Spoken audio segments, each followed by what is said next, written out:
श्रृंखला 2 की तीसरी कड़ी में हम 3 बड़ी भूलों का अंतिम भूल पर प्रमाण देखेंगे। श्रृंखला 1 की पहली 10 कड़ियों में हम इन 6 रंगों को उपयुक्त प्रवाह में स्थापित करते आए हैं। अतः अब से इन 6 रंगों का उपयोग शब्दों का गुह्यार्थ उभारने के लिए स्थायी रूप से प्रत्येक कड़ी एवं श्रृंखला में करते रहेंगे। अतः दर्शक कृपया इन रंगों की परिभाषा स्मरण में रखें।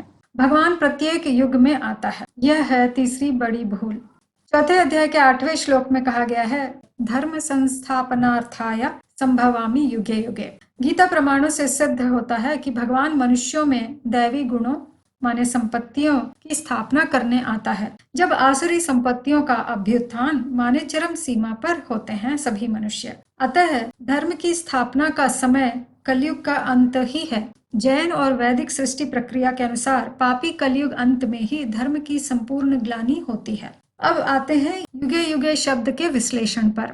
शास्त्रकारों द्वारा युगे युगे की व्याख्या इस प्रकार की गई है कि भगवान चारों युगों में आते हैं। यह कदापि तर्क संगत नहीं है और इस बात को हमने श्रृंखला 1 में प्रमाणित किया है। साथ ही युग शब्द का अर्थ कालांतर में बदल गया है, वैसे ही जैसे अंग्रेजी शब्द कॉस्मोस और यूनिवर्स का अर्थ, स्वर्ग और नर्क की अवधि संबंधित प्रमाण और युग शब्द का अर्थ हम प्रस्तुत करते हैं। अब संस्कृत शब्द युग या युगल का अर्थ है जोड़ी, युगल, जोड़ा, दोहरा, बराबर। एक पूरा सृष्टि चक्र गीता में निम्नलिखित विशेषणों का एक युग्म, युगल या युग है। गीता में 2 प्रकार के सृष्टि बताई है जिनका विशेषण इस प्रकार से है, धर्म, अधर्म, साधुनाम, दुष्कृताम, देवलोक, असुरलोक, सत्य, असत, स्वधर्म, परधर्म, अमृतम, मृतम, प्रकाश, अप्रकाश, प्रज्ञा, प्रतिष्ठिता माने स्थिर बुद्धि और बुद्धिनाश माने मृत बुद्धि। अर्थात पूरा सृष्टि चक्र इन 2 प्रकार की प्राणियों का देव और असुर लोक है।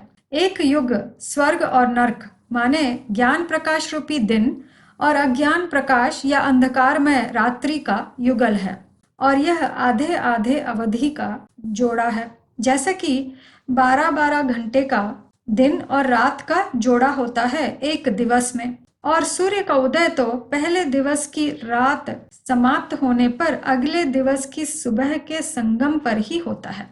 इसी प्रकार ज्ञान सूर्य शिव भी नर्क रूपी रात्रि के अंत और अगले स्वर्ग रूपी दिवस के आदि में माने संगम पर पिछले चक्र के कलयुगांत और नए सृष्टि चक्र के स्वर्गादि में ही ज्ञान प्रकाश देने आते हैं।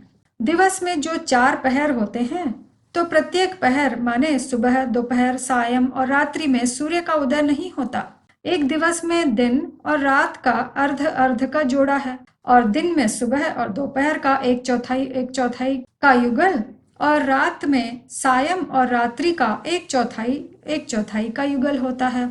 ऐसे ही अद्वैत स्वर्ग, सत और त्रेता का एक चौथाई समय का जोड़ा है और द्वैत नर्क, द्वापर और कली का एक चौथाई समय का जोड़ा है। अतः दिवस में जिस प्रकार चारों पहरों में सूर्य का उदय नहीं होता, ऐसे ही सृष्टि चक्र के चारों पहरों में 4 बार ज्ञान सूर्य नहीं आते। इसी विषय की उपमा में ही कवि ने गीता में सृष्टि चक्र को दिवस, मास, वर्ष, संवत्सर से भेंट किया है, क्योंकि इनको मनुष्य जीवन में बार बार देखता है। मनुष्य स्पष्ट देखता है कि 2 अर्ध जोड़े के शुक्ल और कृष्ण पक्ष या उत्तरायण और दक्षिणायन है और मास 4 सप्ताहों का और साल 4 ऋतुओं के पहरों में बटा हुआ है।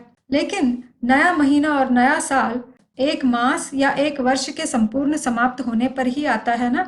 ऐसे ही सृष्टि चक्र भी 2 समान अवधि के शुक्ल पक्ष या उत्तरायण रूपी स्वर्ग और कृष्ण पक्ष या दक्षिणायन रूपी नर्क की समाप्ति पर अगले स्वर्ग के अमृत वेले ही ज्ञान सूर्य शिव का दिव्य जन्म होता है। यही बात गीता के 9वें अध्याय के 7वें श्लोक में लिखा है कि सभी आत्माएं मेरी प्रकृति माना परमपिता परमात्मा शिव की देह रूपी प्रकृति द्वारा उनके निराकारी, निर्विकारी, निरहंकारी स्वभाव संस्कारों को कल्प के क्षीण समय में माने कलयुगांत में ग्रहण कर वापस आत्मलोक जाते हैं और पुनः कल्प की आदि में सृष्टि नाटक के लिए छोड़ दिए जाते हैं। और यह समान अवधि का स्वर्ग नर्क का सृष्टि नाटक है जो कि निर्विराम चलता ही रहता है, जैसा कि गीता के 8वें अध्याय के अंतिम 5 श्लोकों में बताया गया है। अतः युगे युगे का अर्थ है कि 2 युगों के जोड़ों के अंतर काल में दिखने वाला संगम का समय, जिसका संस्कृत शब्द है अंतः ईक्ष माने अंतरिक्ष, अर्थात पिछले युग के अंत, अधर्म की चरम सीमा वाला कलयुगांत और आने वाले युग की आदि जो कि धर्मबद्ध सतयुग आदि का समय है। यही सृष्टि चक्र का अमृत वेला या अंतरिक्ष है, जिसमें भगवान को अधर्म का अंत कर धर्म स्थापना करना होता है। सारांश यह है कि सूर्योदय केवल पिछली रात की समाप्ति और नए सुबह के संगम में माना अमृत वेला में ही होता है।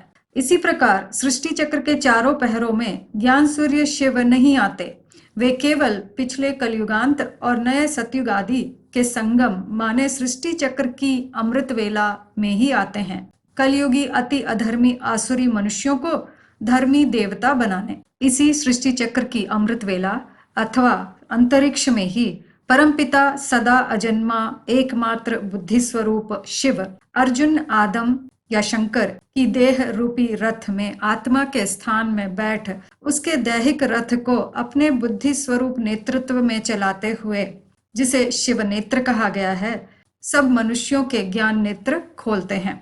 अर्थात मृत बुद्धि वाले कलयुगी मनुष्यों को शिव ज्ञान प्रकाश द्वारा बुद्धि रूपी चक्षु माना ज्ञान चक्षु प्रदान किए जाते हैं। दूसरे शब्दों में पिछले युग के अंत, अधर्म की सीमा वाला कलयुगांत और आने वाले धर्मबद्ध सतयुग आदि का समय ही अंतरिक्ष है, जिसमें भगवान को अधर्म का अंत कर सत धर्म की स्थापना करनी होती है।